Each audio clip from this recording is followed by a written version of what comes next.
नमस्कार दोस्तों।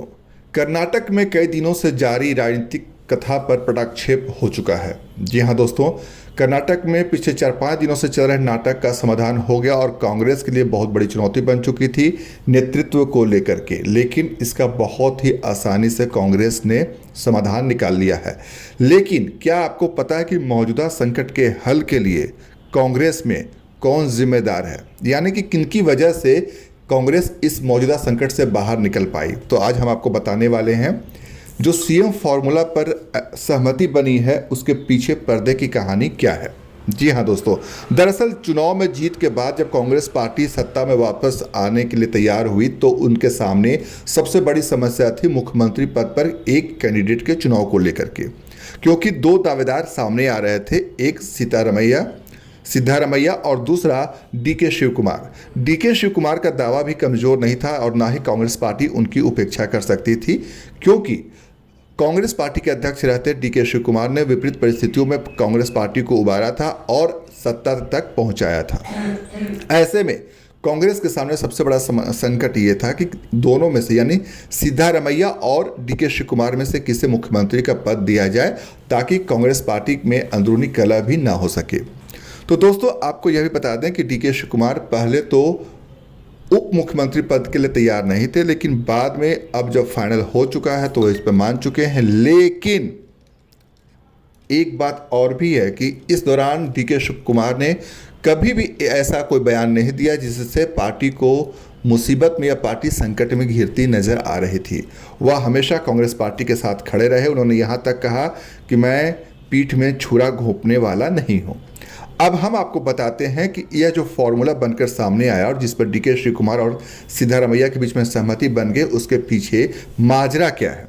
दरअसल जो जानकारी आ रही है वह यह हो रही है कि इसके पीछे पूरी तरह से कांग्रेस की सीनियर लीडर सोनिया गांधी का हाथ है और सोनिया गांधी के दखल के बाद ही इस समस्या का समाधान निकल पाया।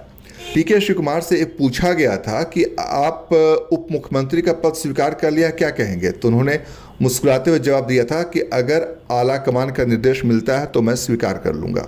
और सोनिया गांधी की बात को डीके शिवकुमार कभी टालते नहीं है।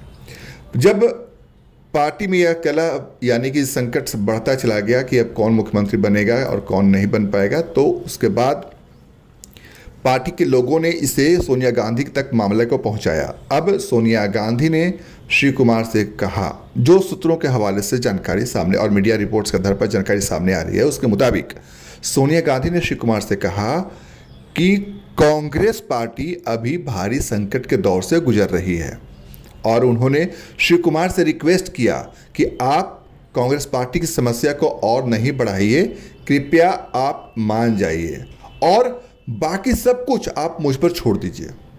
कहा तो यह भी जा रहा है कि सोनिया गांधी ने यह भी कहा कि आप मेरे बेटे के समान हैं, मैं आपका ख्याल रखूंगी। दोस्तों, आपको याद होगा जब कर्नाटक चुनाव में कांग्रेस पार्टी ने भारी बहुमत से जीत हासिल की थी तो डीके शिवकुमार जीत के बाद यह बताते हुए भावुक हो गए थे कि कांग्रेस की अध्यक्षा, तब की अध्यक्षा सोनिया गांधी, उनसे मिलने के लिए तिहाड़ जेल में आई थी और तब उन्होंने वादा किया था कि वो कांग्रेस पार्टी को दोबारा सत्ता में लाएंगे और उन्होंने वह वादा पूरा किया। यह बताते हुए वो भावुक हो चुके थे बहुत ज़्यादा और वो बहुत सोनिया गांधी का बहुत आदर करते हैं, उनकी बहुत इज्जत करते हैं और उनकी बात कभी टाल नहीं पाते। तो इस जब समस्या का समाधान नहीं निकल रहा था तो कांग्रेस की जो पूर्व अध्यक्षा रह चुकी हैं सोनिया गांधी, वह सामने आई और उन्होंने डीके शिवकुमार को मनाने में सफलता भी हासिल की। दरअसल सिद्धारमैया अभी पुराने मुख्यमंत्री हैं, रह चुके हैं, वो अनुभवी हैं, प्रशासक भी रह चुके हैं और वह सिद्धारमैया जब सीएम बनेंगे तो उनके ऊपर कोई आरोप भी नहीं है, कोई केस नहीं है। डीके शिवकुमार के खिलाफ कई सारे केसेस चल रहे हैं। जो डीजीपी थे कर्नाटका के, उनसे डीके शिवकुमार की नहीं बनती थी, नहीं जमती थी और वो डीजीपी अब सीबीआई के निदेशक डायरेक्टर बना दिए गए हैं। ऐसे में कांग्रेस को यह भी एक शक था कि कहीं डीके शिवकुमार अगर मुख्यमंत्री बन भी जाते हैं तो उनके ऊपर आरोप चल रहे हैं, सारी फाइलें खोल दी जाएंगी और कहीं अगर उनकी गिरफ्तारी हो जाती है किसी केस में तो पार्टी को भारी फजीहत का सामना करना पड़ सकता है। यह भी एक थोड़ा सा निगेटिव बात है जो कि डीके शिवकुमार के फेवर में नहीं रही। दूसरी बात यह है कि सिद्धारमैया जो मुख्यमंत्री बने हैं उनकी उम्र काफ़ी हो चुकी है और अंदाज़ा ये लगाया जा रहा है कि इस चुनाव के बाद, मतलब इस कार्यकाल के बाद, वह अगले बार में चुनाव शायद लड़े या शायद नहीं भी लड़ सके। ऐसे में अगले चुनाव तक डीके शिवकुमार यानी सिद्धारमैया के रिटायरमेंट के बाद डीके शिवकुमार के सामने पूरा कर्नाटका का मैदान खाली है।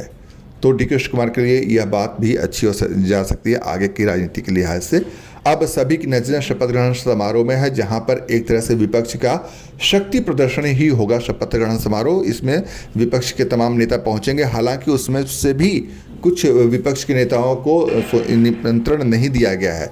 तो दोस्तों, आप क्या सोचते हैं, क्या कर्नाटका में वापसी के बाद कांग्रेस अब 24 की तैयारी बहुत अच्छे से कर पाएगी और 24 में वह बीजेपी को चुनौती दे सकती है? कमेंट करके आप हमें अपने विचार ज़रूर बताएं, हमें आपके कमेंट का इंतज़ार रहेगा।